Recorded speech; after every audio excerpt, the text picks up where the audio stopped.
नमस्कार। एनसीईआरटी गुरुजी में आपका बहुत बहुत स्वागत है। यह है class 6 science chapter 10 motion and measurement of distances का exercise questions and answers. Question number 1, give two examples each of modes of transport used on land water and air. हमें मोड्स ऑफ ट्रांसपोर्ट के यातायात के साधनों के 3 example देने हैं जो कि ज़मीन पे यूज़ होते हैं, पानी पे यूज़ होते हैं और हवा में यूज़ होते हैं। सबसे पहले ज़मीन पे यूज़ होने वाले ट्रांसपोर्ट के साधन हैं कार, बस, train, motor bike etcetera. Water पे यूज़ होने वाले कुछ ट्रांसपोर्ट के मीन्स हैं शिप, जहाज, boat, now and steamer. Air में यूज़ होने वाले aeroplane and helicopter. Question number 2 है फिल इन द ब्लैंक्स। पहला है कि 1 metre is dash centimetre. 1 metre में 100 सेंटीमीटर होते हैं। Answer is 100 centimetre. दूसरा है 5 kilometres is dash metre.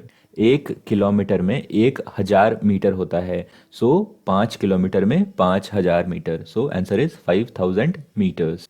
Third question है motion of a child on a swing is dash. झूले पे एक बच्चे का मोशन कैसा है? तो झूला एक बार आगे जाता है, फिर वापस पीछे आता है, फिर आगे जाता है। तो ऐसे मोशन को हम पीरियोडिक मोशन कहते हैं। तो झूले पे एक बच्चे के मोशन को पीरियोडिक मोशन कहेंगे। Motion of a needle of a swing machine is dash. सिलाई मशीन की जो निडल है वो बार बार नीचे जाती है, फिर ऊपर आती है, फिर नीचे जाती है, फिर ऊपर आती है। तो ये भी एक रिपीटेटिव काइंड ऑफ मोशन है, तो इसे भी हम पीरियोडिक मोशन कहेंगे। Motion of a wheel of bicycle is dash. Cycle के पहियों का जो मोशन है वो सर्कुलर मोशन है, क्योंकि साइकिल का चक्का गोल गोल घूमता है। तो ये आपके फिल इन द ब्लैंक्स। अगला क्वेश्चन है question number 3, why can a pace or a footstep not be used as a standard unit of length. एक कदम की लंबाई को लेंथ को नापने का स्टैंडर्ड यूनिट हम क्यों नहीं बना सकते? The answer is a pace or a footstep should not be used as a standard unit of length because the size of footstep varies from person to person. तो एक कदम की लंबाई हर आदमी में अलग अलग होती है। आपके एक कदम की जो लंबाई है और मेरे एक कदम की जो लंबाई है वो डिफरेंट होगी। तो अगर आप एक कदम की लंबाई को एज अ स्टैंडर्ड यूनिट इस्तेमाल करेंगे लेंथ को नापने के लिए, तो आपके लिए जो लेंथ होगा वो डिफरेंट होगा और मेरे लिए जो लेंथ होगा वो डिफरेंट होगा। This will lead to confusion while measuring the length by different persons. ऐसा करने से दो लोगों के द्वारा नापे गए डिस्टेंस में कंफ्यूजन होगा। We should use international system of units, SI units. तो हमें लेंथ को नापने के लिए एसआई यूनिट का इस्तेमाल करना चाहिए। लेंथ का एसआई यूनिट है मीटर। तो अगर हमें लेंथ को नापना है तो हम मीटर का इस्तेमाल करेंगे। हम दूसरों को मीटर के टर्म्स में लेंथ बताएंगे। क्वेश्चन नंबर 4 है arrange the following lengths in their increasing magnitude. तो यहाँ कुछ लेंथ के यूनिट्स दे रखे हैं, इन्हें हमें इंक्रीजिंग ऑर्डर में अरेंज करना है। तो हमें ये पता होना चाहिए कि 1 किलोमीटर बड़ा होता है, कि 1 मीटर बड़ा होता है, कि 1 सेंटीमीटर बड़ा होता है, और फिर हम इसे अकॉर्डिंगली अरेंज कर पाएंगे। तो इसे अरेंज करने से पहले हम एक छोटी सी कविता या छोटी सी कहावत देखेंगे जो कि हमें हेल्प करेगा इन चीज़ों को अरेंज करने में। ये कुछ ऐसे है कि milli centi decimetre deca hecto kilometre. एक बार और, milli centi decimetre deca hecto kilometre. आपको इसे याद रखना चाहिए, ये बहुत हेल्प करेगा आपकी। और आप अगर इस एरो को देखेंगे तो ये इस बात को बता रही है कि जो मैग्नीट्यूड है वो नीचे को बढ़ रहा है। मतलब सबसे नीचे सबसे बड़ी यूनिट लिखी हुई है और सबसे ऊपर सबसे छोटी यूनिट लिखी हुई है। और अगर आप इनके अक्रॉस लिखे गए नंबर्स को समझना चाहें तो ये कुछ इस तरह है कि हमने शुरुआत में 1 किलोमीटर ले रखा है। तो 1 किलोमीटर में अगर हमें जानना है कि कितना हेक्टोमीटर होता है तो हम हर स्टेप पे एक ज़ीरो ऐड करते जाते हैं। जैसे कि अगर मुझे पता करना है कि 1 किलोमीटर में कितना मीटर होता है तो मैं यहाँ से काउंट करूँगा कि कितने स्टेप बाद मुझे मीटर मिल रहा है। तो किलोमीटर से अगर काउंट करें तो 1, 2 और 3, 3 स्टेप बाद मुझे मीटर मिला है, इसलिए हमने एक पर यहाँ 3 ज़ीरो लगा रखे हैं। यहाँ से 1 किलोमीटर में 1000 मीटर। सिमिलरली अगर मुझे पता करना है कि 1 किलोमीटर में कितने मिलीमीटर्स होते हैं तो मैं अगेन काउंट करूंगा 1, 2, 3, 4, 5, 6।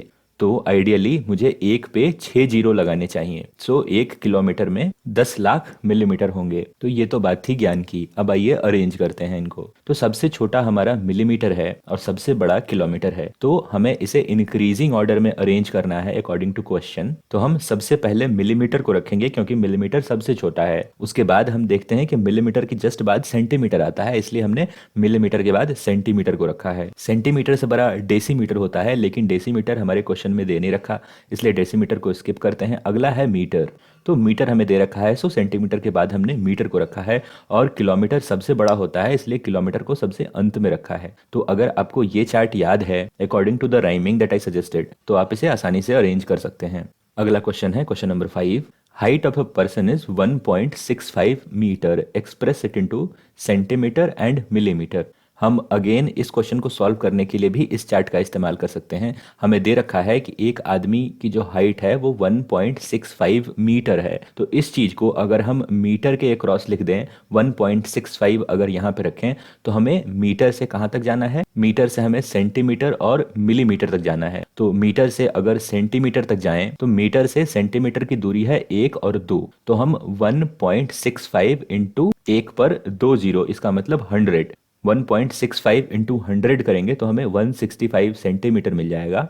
और सिमिलरली अगर हमें मीटर से मिलीमीटर तक जाना हो, तो अगेन हम मीटर पे 1.65 लिखेंगे और काउंट करेंगे, तो 1 2 3। सो अगेन 1.65 इंटू 1 पे 3 जीरो, मतलब 1000। सो 1.65 इंटू 1000 हो गया 1650 मिलीमीटर। अगर आप वैसे नहीं करना चाहें तो जनरली हम ये जानते हैं कि 1 मीटर में 100 सेंटीमीटर होता है और 1 मीटर में 1000 मिलीमीटर होता है। अब चूंकि 1 मीटर में 100 सेंटीमीटर होता है, सो 1.65 मीटर में 1.65 इंटू 100 दैट इज 165 सेंटीमीटर होगा।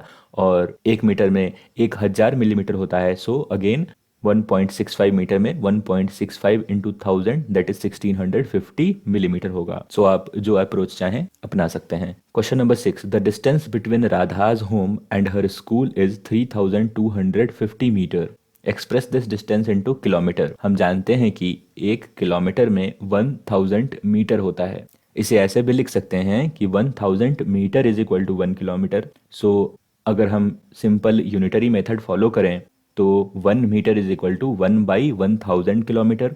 सो 3250 metre is equal to 3250 into 1/1000 kilometre. So that will be equal to 3.25 kilometre. So 3250 metre में 3.25 किलोमीटर होंगे। अगला क्वेश्चन है question number 7। While measuring the length of a knitting needle, the reading of the scale at one end is 3.0 centimeter and the other end is 33.1 centimeter. What is the length of the needle? तो एक सुई है, उसका distance हम माप रहे हैं एक स्केल से। सुई के पहले सिरे पर जो स्केल की रीडिंग है वो है 3.0 सेंटीमीटर और आखिरी सिरे पर जो रीडिंग है वो है 33.1 सेंटीमीटर। तो अगर हम आखिरी सिरे के रीडिंग को पहले सिरे के रीडिंग से घटा दें तो हमें जो निडल की एक्चुअल लेंथ है वो पता चल जाएगी। So the length of the needle is 33.1 minus 3.0 that is 30.1 centimeters. Question number 8 है write the similarities and differences between the motion of a bicycle and a ceiling fan that has been switched on. एक cycle के motion और एक ceiling fan के motion में क्या similarities हैं, क्या समानता है और क्या डिफरेंसेस हैं, क्या अंतर है, यह बताना है। सो सिमिलरिटी दोनों में यह है कि दोनों ही सर्कुलर मोशन शो करते हैं, मतलब ये कि दोनों ही गोल गोल घूमते हैं। और डिफरेंस ये है कि अगर आप साइकिल चला रहे हैं तो साइकिल एक जगह से दूसरी जगह जाती है, लेकिन पंखा अपनी ही जगह पे लगा होता है बट घूम रहा होता है, वो अपनी जगह नहीं बदलता। सो यही बात है कि a bicycle has a translational motion. Translational motion वैसे मोशन को कहते हैं जिसमें ऑब्जेक्ट एक जगह से दूसरी जगह चली जाए। इसे आप और सोफिस्टिकेटेड तरीके से कह सकते हैं कि motion in which all points of a moving body move uniformly in same line और डायरेक्शन। तो मान लेते हैं साइकिल पहले कुछ यहाँ थी और साइकिल बाद में यहाँ चली आई, तो साइकिल पे आप कोई एक पॉइंट लेंगे, वो पॉइंट भी अब यहाँ से यहाँ चला आया है। इनफैक्ट ये चीज साइकिल पे सारे पॉइंट्स के लिए होगा जो आप चुन सकते हैं। तो इसे हम आसान तरीके में ये कह सकते हैं कि पूरा ऑब्जेक्ट एक जगह से दूसरी जगह मूव किया। और ऐसा सीलिंग फैन के साथ नहीं होता। सीलिंग फैन छत में लटका पड़ा रहता है और वो घूम रहा होता है। साइकिल का पहिया घूमता भी है, सर्कुलर मोशन भी शो करता है और ट्रांसलेशनल मोशन भी शो करता है, वो एक जगह से दूसरी जगह भी जाता है। तो ये अंतर है, दोनों में डिफरेंस है। अगला क्वेश्चन है question number 9। Why could you not use an elastic measuring tape to measure distance? एक इलास्टिक से बने हुए मेजरिंग टेप को आप डिस्टेंस नापने के लिए, दूरी नापने के लिए क्यों इस्तेमाल नहीं कर सकते? अब इलास्टिक से बने मेजरिंग टेप में क्या खासियत होगी? हम जानते हैं कि इलास्टिक फैल सकता है और सिकुड़ सकता है। What would be some of the problems you would meet in telling someone about the distance you measured with an elastic tape? आपको क्या डिफिकल्टीज आएगी, क्या परेशानियां आएंगी दूसरों को इलास्टिक मेजरिंग टेप से नापे हुए डिस्टेंस को बताने में? So with an elastic measuring tape we can not get accurate measurements because it can stretch as well as contract in size. हम इलास्टिक मेजरिंग टेप से एक्यूरेट मेजरमेंट्स नहीं ले सकते, कारण कि इलास्टिक मेजरिंग टेप फैल सकता है और कॉन्ट्रैक्ट हो सकता है, सिकुड़ सकता है। तो जब आप डिस्टेंस नाप रहे थे उस समय आपका इलास्टिक मेजरिंग टेप कितना फैला हुआ था या कितना सिकुड़ा हुआ था, आपको ये भी बताना पड़ेगा सामने वाले को डिस्टेंस बताने के साथ साथ, है ना? सो आपको ये डिफिकल्टी आएगी। While telling the measurement to others, we will have to specify how much the measuring tape was stretched, which is difficult to measure. आपका इलास्टिक मेजरिंग टेप कितना फैला हुआ था ये भी आपको बताना पड़ेगा, कितना स्ट्रेच्ड था। और बिना इसके बताए वो मेजरमेंट एक्यूरेट नहीं होगी, क्योंकि सामने वाला बंदा जब डिस्टेंस को नापने जाएगा तो हो सकता है उसका मेजरिंग टेप इलास्टिक का नहीं हो और उसे सेम मेजरमेंट ना मिले। सो ये डिफिकल्टी है। क्वेश्चन नंबर 10 है give 2 examples of periodic motion. Periodic motion के 2 एग्जाम्पल देने हैं। तो वो एग्जाम्पल्स हो सकते हैं रोटेशन ऑफ अर्थ, या फिर पेंडुलम का मोशन, या फिर हमने फिल इन द ब्लैंक्स में देखा है एक बच्चे का मोशन जो कि स्विंग पे बैठा है, झूले पे बैठा है, या फिर सिलाई मशीन के निडल का मोशन। ये सब कुछ एक एग्जाम्पल हम दे सकते हैं। तो इसी के साथ ये खत्म होता है आपके चैप्टर 10 के एक्सरसाइज क्वेश्चन का सॉल्यूशन। एज यूजुअल आप इस पीडीएफ को डाउनलोड कर पाएंगे डिस्क्रिप्शन में दिए गए लिंक से। हमारी इस वीडियो को देखने के लिए आपका बहुत बहुत धन्यवाद। मिलता हूँ आपसे अगली वीडियो में, तब तक के लिए बाय बाय।